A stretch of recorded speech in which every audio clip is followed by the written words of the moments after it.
pessoal! Sejam bem-vindos à aula 2 sobre os princípios da felicidade. E o tema de hoje é o princípio de apoio e a alavanca. Lembrando que a referência bibliográfica para todos os vídeos desse módulo é o livro O Jeito Harvard de Ser Feliz, do Shawn Achor.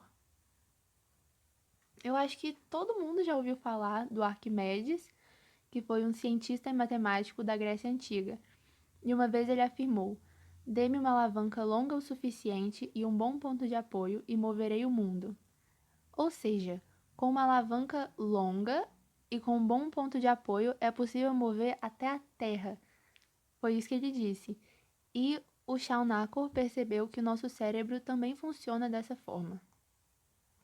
O nosso potencial se baseia em 2 pontos: o comprimento da nossa alavanca, que é o potencial que acreditamos ter, e o nosso ponto de apoio, a atitude mental que proporciona essa mudança.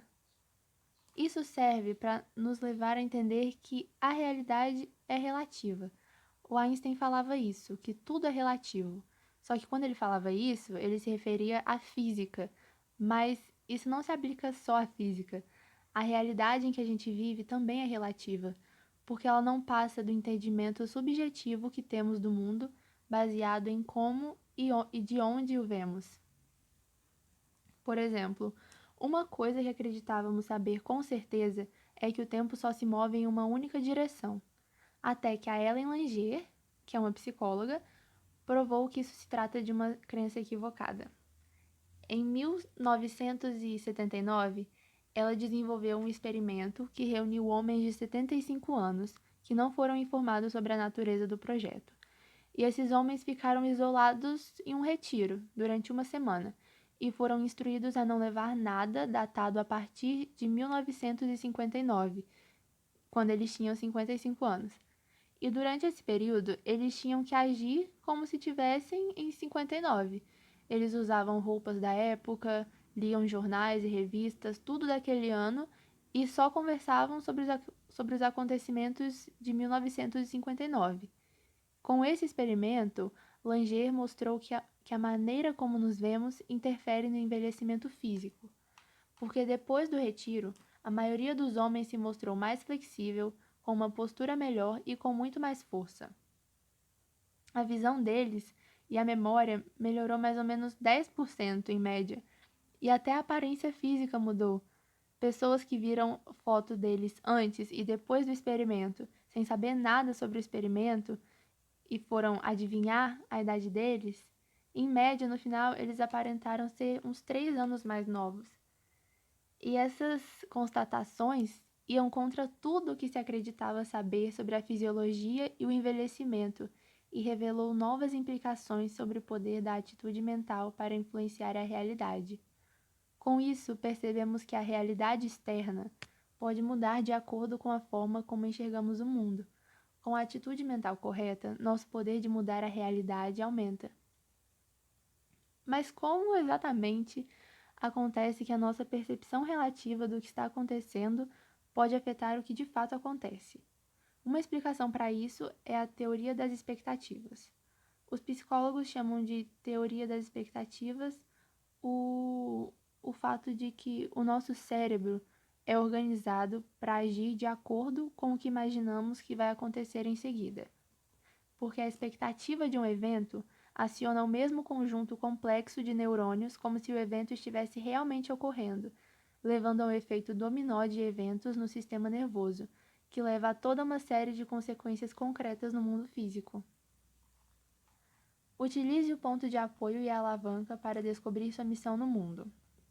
Uma psicóloga de Yale chegou à conclusão de que as pessoas apresentam 3 orientações ao trabalho, ou 3 formas de enxergar o trabalho.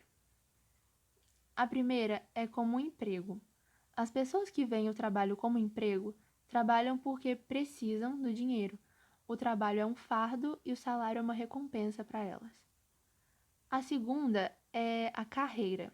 As pessoas que veem o trabalho como uma carreira trabalham porque elas querem o sucesso profissional. E por último tem a missão. Quem vê o trabalho como missão enxerga um senso de propósito na função que exerce. O trabalho por si só já é gratificante, pois elas se veem contribuindo para um bem maior. Por exemplo, imagina duas pessoas que têm a mesma função, tipo, dois faxineiros de uma escola. Só que um só se concentra em limpar a sujeira. Ele tem que limpar, é chato, mas ele tem que limpar para depois receber o dinheiro dele. E o outro percebe, enxerga um senso de propósito no trabalho. Ele sabe que o trabalho dele é importante para que os alunos tenham um ambiente limpo. O trabalho por si só já é gratificante. As pessoas mais bem-sucedidas utilizam sua atitude mental positiva para assumir o controle, relativamente, importante destacar que é relativamente, do próprio tempo. Para elas, 24 horas por dia e 7 dias por semana são só medidas objetivas do relógio ou do calendário. Mude o ponto de apoio e a alavanca das pessoas à sua volta. Depois de ver como a nossa atitude mental interfere nas nossas realizações e no que nós pensamos de nós mesmos, imagine a influência positiva e negativa que podemos ter sobre as pessoas.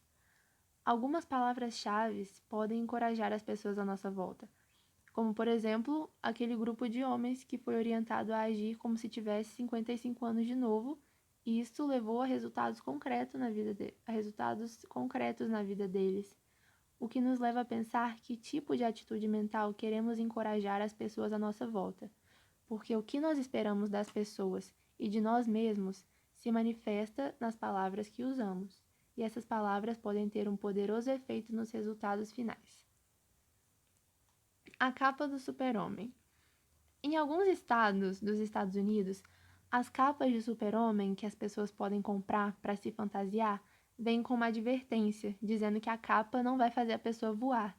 E parece engraçado, mas na verdade é um bom lembrete da limitação do princípio do ponto de apoio e da alavanca. Apesar de ser importante mover o nosso ponto de apoio para uma atitude mental mais positiva, não queremos movê-la demais. Em outras palavras, precisamos tomar cuidado para evitar expectativas não realistas em relação ao nosso potencial. Porque apesar de grande parte da nossa experiência ser relativa e depender da nossa atitude mental, naturalmente ainda existem restrições concretas, como a gravidade, por exemplo. Essas advertências só são prejudiciais quando nos levam a reduzir artificialmente os nossos horizontes.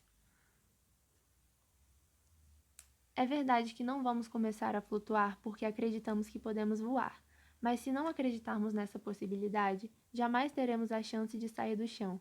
E como a ciência tem mostrado, quando acreditamos que podemos fazer mais e realizar mais, muitas vezes este é precisamente o motivo que nos faz alcançar mais. O desafio é parar de pensar no mundo como algo estanque, imutável, quando na verdade a realidade é relativa. E por hoje é isso. Obrigada pela atenção e até mais.